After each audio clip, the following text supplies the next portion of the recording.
di lab. Nah, saya sebetulnya agak deg-degan ini Bapak Ibu karena Pak Samsul, Pak Ali gitu, senior dan dosen saya juga di kampus waktu saya jadi mahasiswa. Jadi Bapak Ibu sekalian, jika misalkan ada keliru, kesalahan ya, sangat terbuka ya untuk feedback dan masukannya seperti itu. Nah, saya perkenalkan diri dulu. Saya di Telkom University baru 2 tahun juga ya. Baru 2 tahun kalau di Telkom University. Saya join di lab ICOMS, kemudian di bawah kakak NCM, Networking Cybernetic Engineering Management. Sebelum jadi dosen, saya security researcher, lebih banyaknya ke telco sama RF ya, meskipun sebetulnya agak berat juga bawa nama researcher karena kalau bicara publikasi juga sangat kurang sekali sebetulnya gitu. Tapi aktivitas saya lebih banyak di sana. Kemudian nyambi juga jadi konsultan untuk beberapa topik. Kalau untuk defense lebih ke arah telco juga. Nah, ini kurang lebih pengalaman saya. S1 di TELU, kemudian S2 di Nottingham University.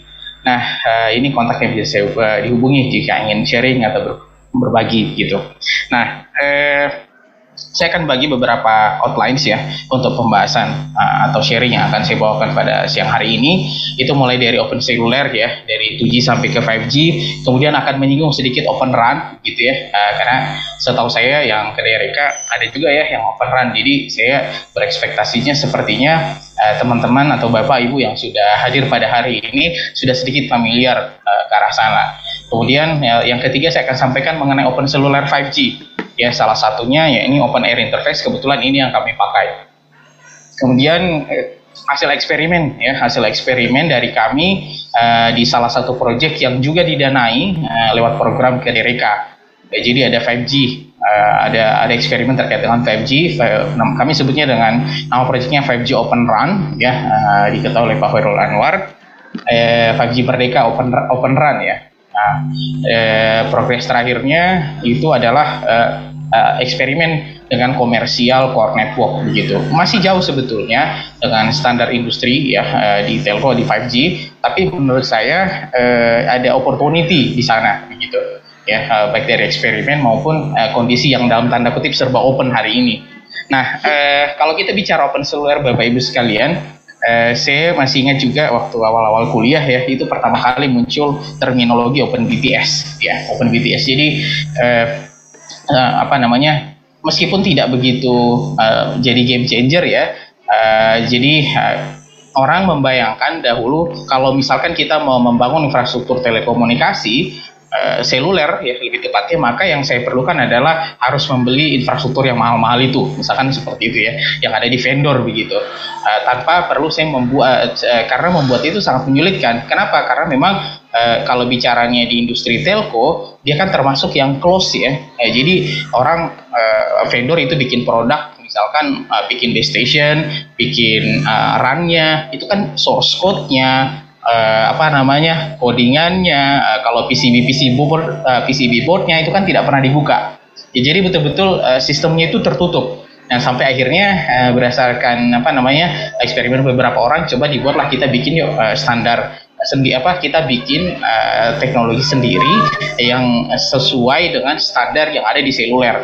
Ya kan, muncullah 2G, ada Open BTS, ada Open UMTS, ada Open LTE, kemudian di 4G agak banyak ya, di 4G agak banyak, ada SRS LTE, ada UMTRX, kemudian ada Open Air Interface, dan bahkan Facebook sendiri sebetulnya sebelum ramai mengenai TIP Lab, ya itu juga meluncurkan produk sendiri ya, yang bagian atas ini produknya namanya Open Cellular ya, Open Cellular tapi tidak pakai spasi ya, tidak pakai spasi. Nah, ini diluncurkan oleh Facebook dan berhasil dideploy di beberapa tempat. Kalau Open BTS di Indonesia kan juga sempat dideploy ya di Papua lewat kampanye kalau tidak salah waktu itu zamannya Pak Onowi Purbo, meskipun tidak masif ya setelahnya. Tapi prinsipnya adalah telco juga berubah gitu ya, telco berubah. Jadi yang tadinya dia tertutup, lama-lama dunia telco itu terbuka, teknologinya terbuka, sehingga memungkinkan inovasi itu untuk hadir lebih banyak lagi. begitu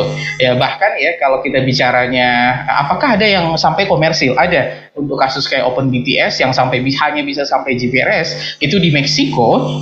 Ada yang operator yang bergerak apa ya, semacam operator sendiri swasta yang dia fokus memang ke area-area yang fokus ke area-area yang rural, jadi yang mungkin tidak terlalu diri oleh operator karena kayaknya apa namanya benefitnya ya secara ekonomi itu agak sulit untuk didapat begitu. Nah, tapi ya karena kelebihan dari sistem open itu, maka cost-nya dibuat lebih mudah ya, lebih murah sehingga bisa dideploy infrastrukturnya. Nah, kami dan teman-teman begitu ya, bahkan sebelum join juga di Telkom University itu sudah beberapa pengalaman, mulai dari yang OpenBTS, kita customize juga OpenBTS, sampai kemudian untuk riset ke arah security, sampai SRS LTE ya, untuk 4G itu sudah kami lakukan juga. Dan ini yang baru saja ya, saya baru pulang dari Papua kemarin, kita coba implementasi ini 4G Bapak Ibu. Jadi 4G-nya ini pakai Open Cellular ya, meskipun kita sudah customize ya, pakai software yang open source ya, support LTE, standar LTE, tapi kita customize supaya dia bisa coveragenya besar ya, seperti yang Bapak Ibu bisa lihat di gambar. Jadi antenanya di atas kita pakai antena real, antena BTS, kemudian ada power amplifiernya, kemudian ada komponen-komponen di bawah yang kita instalkan software di sana berupa jadi hanya di dalam server lah, tepatnya seperti itu, kita install software LTE-nya seperti itu. Nah, jadi mungkin ini ya, openness in telecommunication industry ya, makin kesini semakin banyak banyak yang suka nih yang terbuka ya, yang open ya, mulai dari di tahun ini juga kan TIP Lab mengkampanyekan open run di Indonesia ya, bahkan Kominfo juga mengadakan sesi training sendiri mengenai open run begitu ya. Jadi dari segi teknikal, standar ya, dibuat standar interface itu juga semakin terbuka. Kalau tadi sempat disinggung sebetulnya sama Pak Ali bahwa ya kalau dulu itu kan vendor tertutup, jadi antara satu vendor dengan vendor yang lain itu tidak bisa saling interkoneksi begitu, karena mereka punya interface sendiri, definisi interface mereka sendiri itu mereka punya begitu ya, di luar masalah ya, ini adalah bisnis begitu. Nah, akhirnya dibuatlah satu standar terbuka yang memungkinkan orang-orang lain atau pihak-pihak lain, atau dalam hal ini misalkan di industri vendor-vendor lain itu juga bisa ikut main lah dalam tanda kutip gitu ya, ikut main dalam tanda kutip, yang jadi dari sisi operator kita bisa punya banyak pilihan ya, terlepas dari mungkin ada yang juga meragukan ya, salah satu halnya misalkan ya, selama ini kalau kita bicaranya soal open run, interkoneksi antara satu perangkat dengan perangkat yang lain, mungkin secara security itu akan jadi tantangan di sana, kemudian secara secara performance itu juga mungkin akan jadi tantangan juga di sana. Tapi prinsipnya adalah openness is opportunity. Jadi di telco ya, keterbukaan ini akan menjadi satu peluang juga sebetulnya. Dan menurut saya peluang ini harus kita tangkap begitu. Nah, kalau bicara soal bagian kedua mengenai keterbukaan ya salah satu yang tadi saya sebutkan ya, ini populer itu istilah open run. Ya, jadi kalau ini open run-nya sambung ya, open run-nya sambung berarti dia merefer ke satu produk atau merek lah ya, atau campaign terkait dengan open run. Jadi kalau misalkan ya, kalau dulu orang membangun infrastruktur telekomunikasi ya, sistemnya seperti ini ya, jadi BBU-nya layer 1 layer 2 itu ditaruhnya dalam satu hardware, dia proprietary. Jadi kalau vendornya A ya A saja yang tahu isinya apa begitu. Bahkan mungkin kalau kita mau pakai core network, maka kita harus pakai core networknya dia misalkan. Nah, kemudian naik ya, disaggregate, dipisahkan, dia punya layer 1, layer 2, kemudian ada interface yang dikenal dengan interface F1 begitu, dan kemudian baru dia interkoneksi dengan ke core. Nah, bahkan ya di bagian aktif disagregasi ini saja itu sudah memungkinkan dibuat satu virtualisasi sebetulnya. Jadi kalau kita bicaranya virtualisasi, berarti bayangan kita software itu dia bisa melekat tuh. Software itu bisa melekat di mungkin di server yang netral begitu. Bisa seperti itu begitu. Meskipun ya untuk tahapan-tahapan awal ya sebetulnya dia sudah bentuknya server, tapi servernya dikeluarkan oleh vendor tersebut sendiri begitu. Nah, naik lagi ke yang lebih atas ya semuanya by software, ya semuanya didefinisikan by software, bisa ditaruh di dalam ya server yang biasa kita pakai sebetulnya untuk aktivitas pada umumnya begitu. Ya bukan PC tapi standarnya server yang ada mungkin di data center. Jadi software-software DU-nya, CU-nya itu kita bisa install ya di sana. Gitu. Jadi sangat dalam tanda kutip sangat netral sekali begitu. Nah, tapi apakah dia bisa cocok kita integrasikan dengan existing perangkat ya dari vendor-vendor yang berbeda? Ya jawabannya iya ya, untuk beberapa kasus sudah dilakukan trial di Telkom University juga setahu saya ya, di Lab Open Run itu juga ada ya beberapa vendor yang coba integrasi ya, vendor yang tergabung di Open Run itu juga sudah integrasi dengan seluler. Nah, kenapa hal ini bisa dilakukan? Ya, kenapa semua ini bisa dilakukan? Lagi-lagi karena kita sudah menganut standarisasi yang sama. Jadi standarisasi yang terbuka. Jadi selama ibaratnya ya standarmu dan standarku sama, ya kita harusnya bisa dong saling terkoneksi. Ya sesederhana itu sebetulnya prinsipnya. Nah, muncullah beberapa interface ya di-define sama gerakan ORAN ini. Ini kurang lebih ya review awal mengenai di 4G misalkan ya, di 4G ada OpenX2 ya. Jadi kalau X2 itu kan yang menghubungkan antara BBU dengan eNodeB ya. Nah, kemudian dan juga terhubung juga dia dengan yang 5G ya, GNodeB itu X2. Nah, kalau di 5G ya, di 5G itu kan ada dua sebetulnya. Ada yang kalau yang di kanan ini berarti 4G plus 5G. Ya, jadi NSA, non standalone. Jadi ada 4G-nya, ada 5G-nya. Secara core networknya, infrastrukturnya itu adalah 4G. Nah, tapi di bagian radionya dia sudah bisa implement GNodeB, makanya disebutnya dengan 5G NSA, non standalone. Nah, ada juga yang 5G SA. Kalau 5G SA berarti 5G-nya berarti core-nya 5G dan semua perangkat RAN-nya itu perangkat yang standarisasi 5G atau kita sebut dengan GNodeB ya, seperti itu. Nah, ada banyak interface untuk masing-masing komponennya begitu, dan interface ini itu terus didefinisikan. Jadi pemain-pemain baru yang berminat atau mau main di industri di dunia telco ya, kalau dia mau ikut di dalam interkoneksi ini ya, maka ya dia harus sesuai dengan standar tersebut ya, standar yang terbuka. Nah, bagian ketiga ya yang ingin kami sampaikan adalah terkait dengan, karena tema hari ini itu adalah 5G end-to-end ya solution, maka kami akan coba menyampaikan ya salah satu yang kami kerjakan sebetulnya, yang kami kerjakan dalam sebuah proyek. Kami menggunakan Open Air Interface 5G.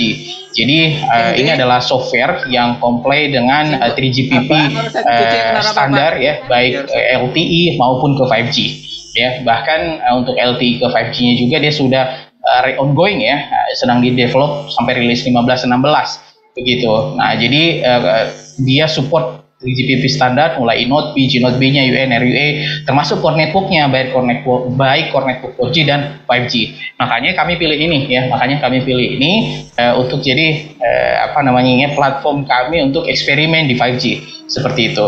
Nah, Open Air Interface 5G ini dikerjakannya sama 5G Software Alliance ya. Di sana ada banyak member ya, misalkan seperti ini, ada Orange, ada Fujitsu, disupport sama Nokia, Qualcomm dan sebagainya. Nah, ini softwarenya. Jadi kita tidak mendevelop ya from the scratch, tidak ya, tapi ada konsorsium yang menangani itu. Nah, ini yang sudah disupport oleh OAI 5G ya. Dari sisi core, kalau yang dia sudah support EPC, kemudian untuk NSA-nya ya, dia sudah menyediakan eNodeB dan GNodeB, termasuk split antara DU dan CU. Tapi yang kami sudah pakai itu belum ya. Jadi yang kami pakai masih yang monolitik ya, belum terpisah antara CU dan DU-nya. Nah, kemudian untuk 5G SA-nya, standalone-nya itu dia sudah support AMF-UPF ya. Ini kan ini adalah komponen yang ada di 5G ya, di 5G core, dan di bagian RAN-nya ada GNodeB. Ya, dia juga support F1 interface ya, pemisahan antara CU dengan DU. Tapi yang lagi-lagi ya kami sampaikan, yang kami pakai itu kami belum testing ini. Mungkin ke depan kami juga akan coba ini CU dan DU, pemisahan CU dan DU. Tapi prinsipnya ya dia sudah support sampai GNodeB.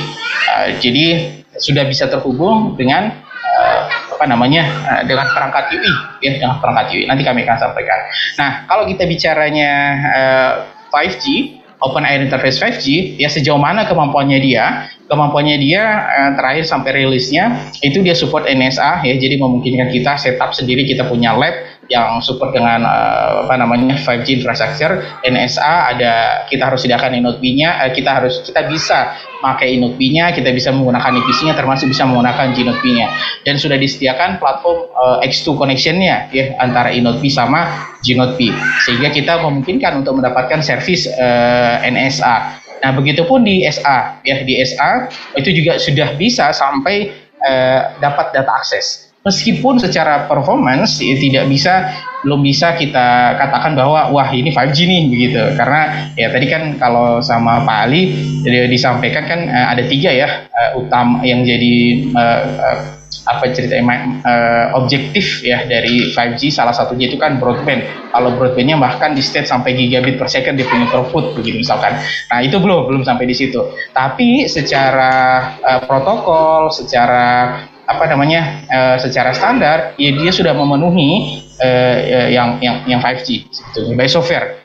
Nah, ini di OAI Lab sendiri dia share ya, mereka buka labnya, konfigurasi labnya, mereka sudah testing beberapa kasus core-nya itu ditaruh di cloud, software run-nya itu ditaruhnya di cloud ya, bahkan di sini dikatakan ya dia punya software DU-nya itu dengan CU-nya itu terpisah jaraknya sampai 200 km ya. Nah, jadi ini sama nih dengan konsep yang ada di Open Run.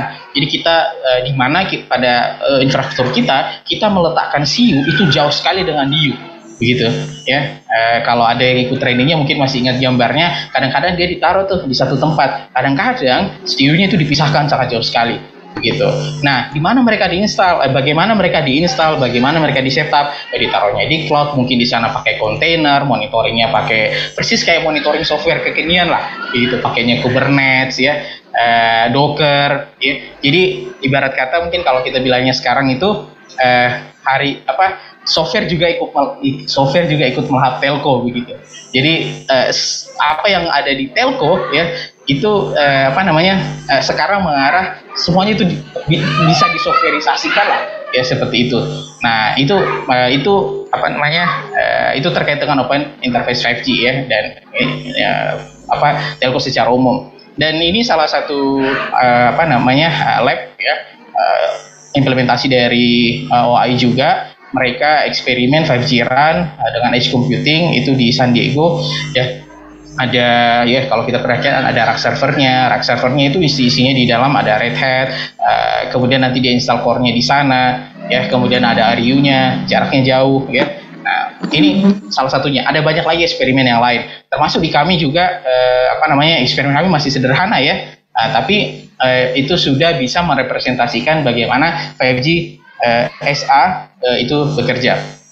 Nah, kalau roadmap sendiri ya dari Open Air Interface ya, ini targetnya ya untuk 2021 akhir sampai 2022 ya, support MIMO ya, karena lagi-lagi ya karena ini dia masih menggunakan USRP ya sebagai dalam tanda kutip untuk segala proses yang ada di radio itu dikerjakannya sama si USRP ya, seperti itu. Jadi dia masih sangat terbatas sebetulnya. Nah, yang kita sudah coba itu baru yang SA-nya, dan kami pakai USRP B210 ya. Kami pakai USRP B210. Nah, targetnya mudah-mudahan sudah support FR2 ya, SA di kuartal ketiga 2022 begitu. Nah, tapi bukan berarti yang ada sekarang tidak bisa kita testing ya. Kami sudah melakukan percobaan ya, dan ya terlepas masih jauh hasilnya, tapi proven bahwa kita bisa integrate dengan core network. Nah, bagian keempat ya yang ingin saya sampaikan adalah sudah sejauh mana nih progres yang kami sudah capai ya, atau teman-teman capai di SA end-to-end testing ya. Nah, kami sudah melakukan jadi ini konfigurasinya ya. Jadi kami menggunakan GNODB, itu software base ya, Open Air Interface. Kemudian kami menggunakan core ya. Core komersil, Bapak Ibu. Jadi core-nya core komersil itu dari Atonet. Nah, sebelumnya kami jalan dua ya, menggunakan juga open core juga ya, ada banyak, ada free 5G core, ada open 5GS begitu, tapi belum sepenuhnya berhasil. Nah, yang sudah berhasil baru integrasi ke core yang komersil. Ya, tapi ini jadi pertanda yang baik ya, maksudnya bahwa meskipun ini open seluler, ternyata tidak ada kesulitan yang berarti ketika kita mau mengintegrasikan dia dengan core yang komersil. Nah, kebetulan proyek ini bernama 5G Merdeka ya, kolaborasi dari Telkom University, iComs dengan Coreback, partner industrinya, dan inilah konfigurasinya. Nah, yang kami setup ini kurang lebih seperti ini. Jadi core-nya itu kita taruh di dalam, kita punya server ya, kita punya server. Oke. Saya izin sebentar 1 menit, ini HP saya lobet sebentar.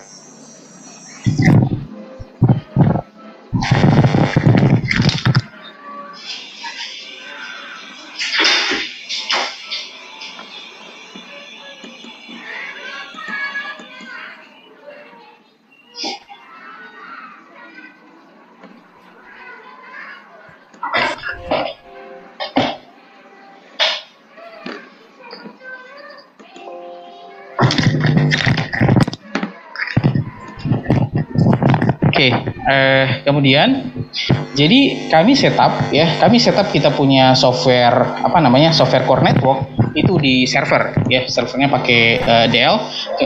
Kemudian G-Node B-nya, softwarenya atau virtual G-Node B-nya itu kita setup juga di server awalnya begitu. Kemudian kita gunakan USRP ya sebagai komponen radionya. Kemudian kita menggunakan UI-nya itu ada 2. Ada yang handphone yang support dengan 5G, kemudian kita juga pakai General Mobile ya, CPE-nya. Jadi dia berfungsi semacam modem. Jadi ada SIM card 5G di dalamnya. Nanti dia akan memancarkan Wi-Fi access point. Jadi kliennya itu bisa PC, bisa laptop, bisa handphone juga via Wi-Fi ke sini. Tapi dari sini ke G-Node B yaitu pakai jaringannya 5G ya, standarnya 5G seperti itu. Nah, untuk testing yang kami lakukan ya, jadi Atonet menginstal dia semua komponen yang ada di sini ya, komponen core-nya, IMF, UDM, SMF, UPF-nya itu dengan virtual ya, secara di dalam virtual machine. Jadi dibuat dalam beberapa dibuat di dalam beberapa VM. Nah, kemudian dari sini baru connect ke data network. Jadi nanti hasil akhirnya adalah kita bisa dapat koneksi atau ya koneksi 5G ya.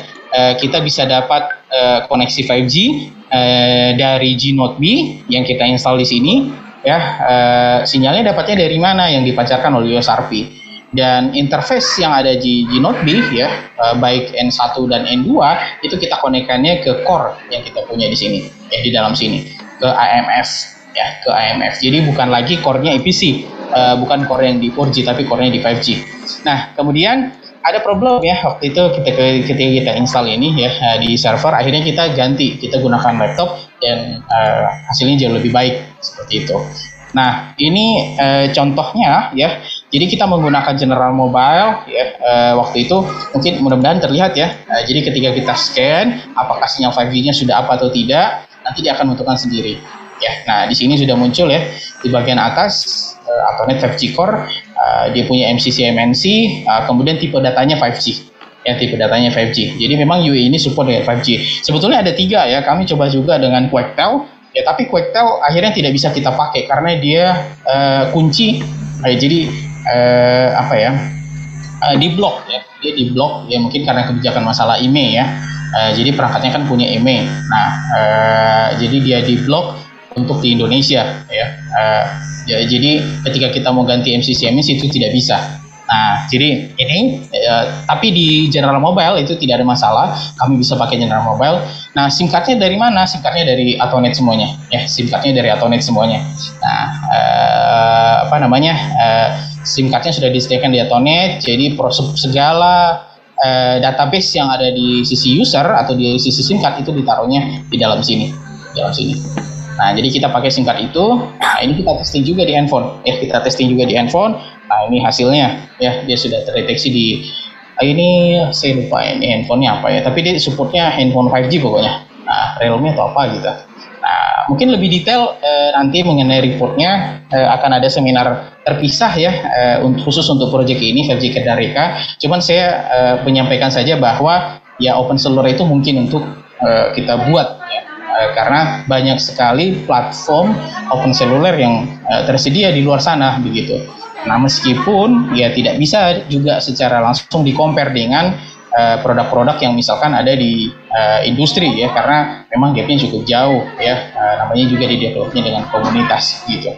Nah, apa yang sudah kami dapat end-to-end 5G network testing, deployment OI 5G G-Node P, full authenticated 5G UE, kemudian kita dapat akses jadi di mobile phone itu bisa browsing, baru sekedar bisa itu saja. Nah, kalau implementasi tadi misalkan nih, ini khusus nih IoT, jadi nanti ada network slicing gitu dari awal.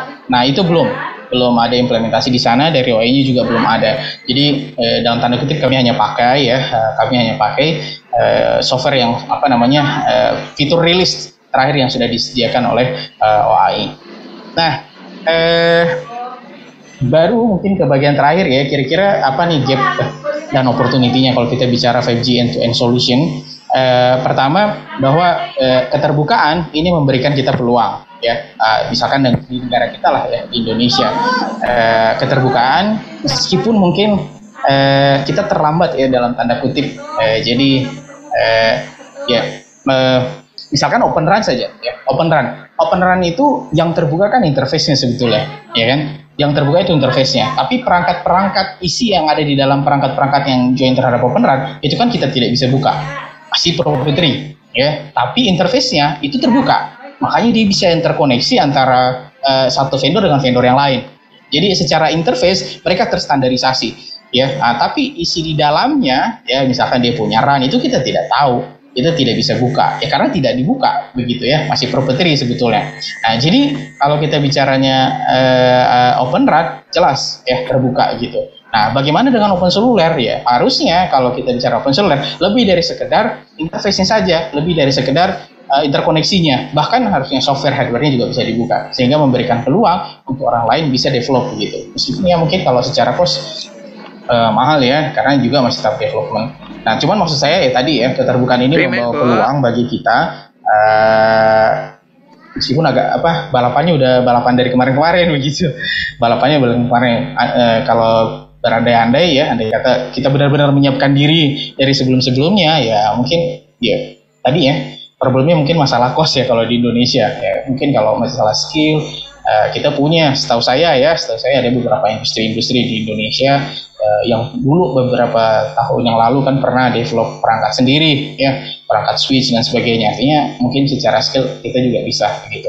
Nah, cuma prinsipnya di sini ketika kita mau bikin sendiri ada beberapa hal yang harus kita pertimbangkan baik dari sisi hardware maupun dari software, dan semuanya itu tergantung pelayanan apa yang kita butuhkan, termasuk kalau bicaranya hardware juga coverage-nya yang seperti apa, karena itu mempengaruhi juga desain radio kan begitu. Nah, jadi apa saja nih di luar sana open cellular yang tersedia bahkan kenapa saya masih mention misalkan di sini ada Open BTS TBTS 2G semua gitu, karena menurut saya terlepas bahwa beberapa negara di dunia ini pendapat pribadi terlepas dari bahwa beberapa negara di dunia sudah mulai shutdown dia punya 2G kayak di mana namanya nih di Singapura beberapa katanya infonya udah mau shutdown, kemudian Australia juga udah mau di shutdown, beberapa di negara Eropa juga mau di shutdown begitu. Tapi mungkin di daerah-daerah yang sifatnya masih sangat-sangat rural begitu handphone juga yang dijual sampai hari ini kan dia tetap masih support 2G, artinya masih ada peluang begitu. Tapi kalau kita bicaranya ke depan mungkin sedikit gitu, tapi kalau itu mau dikembangkan tidak ada masalah, kalaupun yang pakai juga komunitas, maksudnya kan seperti itu. Nah, di LTE ini sebetulnya lebih menjanjikan gitu lebih menjanjikan. Di 5G ada peluang juga di sana gitu. Tadi saya mention misalkan Open Air Interface, SRS LTE itu dia support SRS LTE SRS LTE sekarang berganti nama menjadi SRS RAN, itu dia support juga tuh RAN, dia support juga di 5G RAN dengan core, bahkan di 5G-nya dia sudah support NSA ya. Jadi core-nya bisa pakai yang 4G, tapi dia support G-Note P. Ya, kemungkinan baru rilis SA itu tahun depan. Artinya kan, wah itu terbuka tuh. Ya meskipun mungkin itu tidak bisa kita komersialisasikan ya. Tidak bisa kita komersialisasikan karena harusnya lisensinya berbeda. Nah, cuma prinsipnya ketersediaan ini itu jadi peluang gitu kalau kita mau kita punya open cellular sendiri begitu. Jadi mereka sebagian ada yang hanya menyediakan dia punya RAN ya, base stationnya lah, tapi core-nya kita harus sediakan sendiri. Sebagian itu menyediakan dua-duanya, di RAN-nya disediakan, di core-nya juga disediakan begitu. Nah, dan masing-masing ini ya punya karakteristik berbeda ya, dia punya hardware yang cocok dengan mereka, itu juga berbeda-beda. Nah, terus kalau kita mau bangun open cellular sendiri dan open RAN, nah tadi kan sudah open cellular. Pertanyaan berikutnya, tadi yang open cellular ini apakah dia juga support dengan open RAN juga? Jawabannya iya. Untuk beberapa, ya misalkan SRS LTE, ya SRS RAN, itu mereka join dengan ORAN. Ya, supaya mereka bisa mendevelop perangkat yang comply dengan standar yang ada di ORAN. Jadi mengarahnya juga ke sana, ya bukan hanya sekedar oke, saya bisa nih, saya bisa provide open cellular begitu, tapi belum bisa connect ke kamu misalkan. Ya bahkan mereka juga mengarah ke sana. Ya mereka juga akhirnya join ke komunitas-komunitas yang comply dengan standar ORAN. Nah, mungkin ini yang harus kita perhatikan ya, masalah power output ya. Misalkan nih, kalau kita bicara goalnya adalah membuat hardware prototipe kita pertama gitu. Misalkan sebut saya misalkan komponen RAN. Gitu ya. Kita kan harus bicara power outputnya berapa, coveragenya. Itu kan nanti end goalnya adalah bicara soal coverage ya.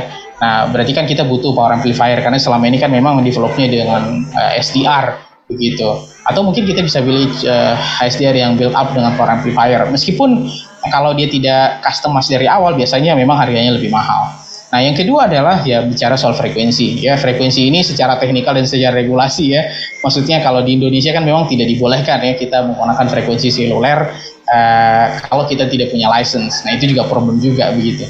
Nah, tapi bagaimana kalau dengan area yang rural jauh sekali begitu ya, yang tidak ada sinyal di sana gitu, atau kondisi ketika pasca bencana seluler itu mati begitu, ya harusnya diberi ruang ya. Nah, tapi mungkin kalau semakin banyak yang menyuarakan, ya mungkin itu bisa juga didengar gitu. Nah, cuman ya senior saya, bapak ibu yang sudah lebih lama di dunia telkom mungkin tahu ya sejarahnya, problemnya di mana gitu. Ini saya menyampaikan apa yang saya tahu saja ya. Terus yang ketiga itu ya bicara antena sebetulnya ya, refleksi antena. Kalau kita bicaranya 5G, kalau teman-teman bapak ibu semua lihat ya di spek-spek yang menawarkan G-Note B ya, Nokia itu 32 X32 gitu ya, antenanya 32, ada yang sampai 64 gitu. Paling kecil itu 2 ya, ada 4x4 ya, 2x2 itu kecil ya. Kasus itu untuk yang tadi ya, jangkauannya kecil begitu ya, yang jangkauannya kecil. Nah, kalau dari sisi teknikal, nah ini kan juga akan jadi problem karena akan berat ya, challenge-nya lebih kompleks ya, ketika mau mengimplementasikan MIMO atau Massive MIMO bahkan seperti itu. Nah, ini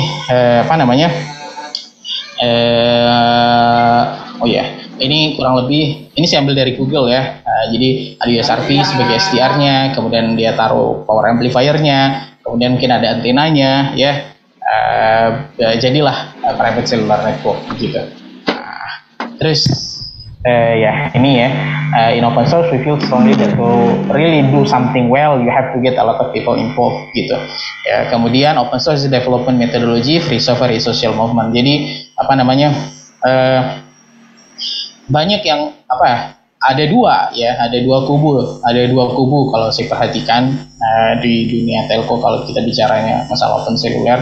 Kubu yang pertama skeptis ya, bahwa ini tuh tidak mungkin karena kalau misalkan dia diinstal dalam tanda kutip ya hanya di dalam server, seberapa besar sih sebetulnya kemampuan server hari ini begitu. Nah, tapi kubu yang lain itu melihatnya ya memang sekarang belum mungkin ya, artinya belum sepenuhnya bisa proses yang ada di server ya, baik itu kemampuannya itu belum belum benar bisa untuk memprovide supaya infrastruktur telco itu bisa disoftwareisasi. Jadi ibaratnya rumahnya si server ini mampu untuk mengelola itu. Nah, tapi ya kubu yang lain mengatakan bahwa ini suatu saat nanti pasti akan bisa gitu.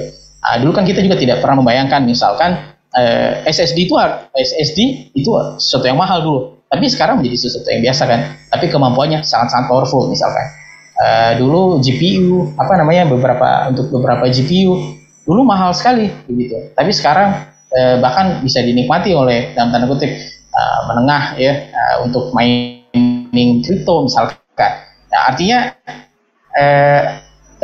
semakin berkembangnya teknologi chip begitu, maka software pun yang kompleks itu nanti akan bisa lama-lama bisa ditangani. Cuman sampai kapan itu kita bisa menunggu itu. Tapi prinsipnya adalah ya tadi keterbukaan ini membuka peluang dan sudah ada banyak open source di sana. Ya peluang-peluang riset kan juga jadi terbuka sebetulnya ya. Peluang-peluang inovasi untuk kita bisa membangun sendiri juga menjadi lebih sangat terbuka seperti itu. Nah, mungkin itu saja yang bisa saya sampaikan ya. Mohon maaf kalau waktunya mungkin tidak saya habiskan. Karena tadi kayaknya sudah banyak ya materi yang disampaikan dari pembicara pertama dan pembicara kedua. Saya hanya melengkapi saja apa yang kita sudah lakukan di topik ya 5G end-to-end testing ini. Nah terkait yang report ini itu nanti kami ada kemungkinan akan membuat seminar yang terpisah gitu untuk menyampaikan detailnya. Ya mudah-mudahan Bapak Ibu apa yang kami sampaikan